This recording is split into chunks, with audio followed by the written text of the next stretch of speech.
ओम साईं राम। इहा साईं बाबा जी लीला सुनील आहूजा जेको दुर्ग छत्तीसगढ़ में रहंदो आहे उन जे बारे में आहे करे। हू 2003 खां साईं बाबा जे मंदर में वेंदो आहे। हिकु दफ़ो जीअं वञे पियो साईं बाबा जे मंदर में छत्तीसगढ़ में, त उते साईं बाबा जे मंदर जे अॻियां नंदी जी मूर्ति रखियल हुई करे। त सभु माण्हू हुन जे कन में कुझु चवनि पिया ऐं पोइ मंदर जो दर्शन कनि पिया। त हिनखे उहो सम्झ में न पियो अचे त माण्हू नंदीअ जे कन में छा था चवनि करे। उन उते हिकिड़े गुलनि वारी माईअ खां पुछो ही माण्हू सभु नंदीअ जे कन में छो था चवनि करे ऐं पोइ मंदर में छो था वञनि साईं बाबा जे।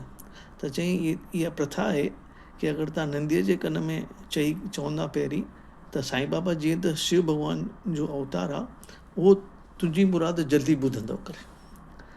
त हिनखे हिन ॻाल्हि ते विश्वास नथो अचे, तो ईअं थोरी थींदो आहे करे। पर चए थो ठीकु आहे मां बाबा खे आज़मायां थो।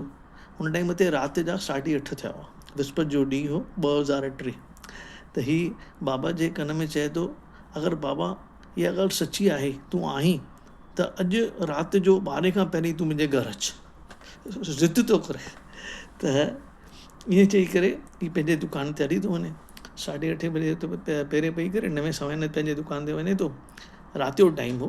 हुन टाइम ते 9:30 बजे हिन जे घर मां हिनखे फ़ोन थो अचे हिन जे जोइ जो कि भई राति जो 10:30 जी ट्रेन सां मुंहिंजी भेण अचे थी ऐं पुरी मां जगन्नाथ पुरी मां मुंहिंजी भेण अचे वेठी, तूं हुनखे स्टेशन ते वठणु वञजांइ करे।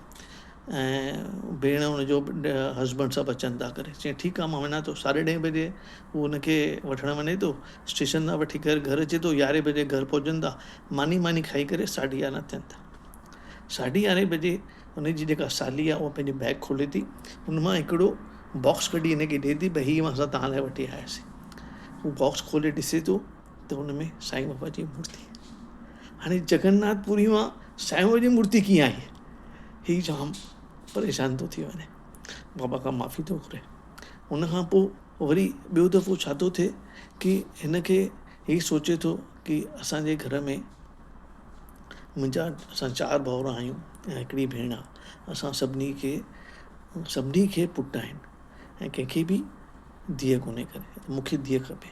असांजी फैमिली में 37 साले खां न्याणी न आई आहे ऐं मूंखे कीअं बि करे न्याणी खपे। ऐं साईं बाबा चए थो मूंखे न्याणी बि खपे ऐं मुंहिंजी जो जेको ऑपरेशन न थिए हुनजी नॉर्मल डिलीवरी थिए। ही बाबा सां ज़िद थो करे।